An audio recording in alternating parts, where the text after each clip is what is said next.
जय श्री राम, राधे राधे। आज घाम में क्रिएटिव काम खतरा खाए पिए के व्यवस्था लेके तू को दिले ले बड़ी रे जूस हमनी के आ गइल बानी सन छत पर। त सीटिंग के पोजीशन मिलावे के पड़ल, ओकरा खतरा लइका सन के खटा देले बानी। आ हम बाप के फैसिलिटी यूज कर रहल बानी।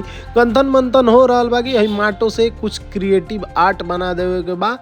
आर्ट बनावे खतरा हमनी के लागल बानी सन। हई एकदम भरपूर लागल बा, काहे कि ई शायद एकर पहिलका क्रिएटिव वर्क अपन बाप संगे बैठ के। हम भी लागल बानी का करल जाओ, छुट्टी बा, घाम बा, माहौल बा, लइका फैका बाड़सन, त एही में माटो लिपाई हो रहल बा। ड्राफ्ट कुछ ई प्रकार बन के निकलल बा, अपने गेस कर सकतानी का बनैले बानी सन। लइका हो गए एकदम भरपूर गंदा, माटो से खेल के लइका गंदा होके के भी चाहिए। अब आयल पालो पेंटिंग के पेंटर हम है, थोड़ा हमार हाथ फ्रेश नु बा। आ लइका फिनिशिंग टच देता, आउटपुट ई प्रकार के निकल के आल। एगो भोलेनाथ भी। जय श्री राम, राधे राधे।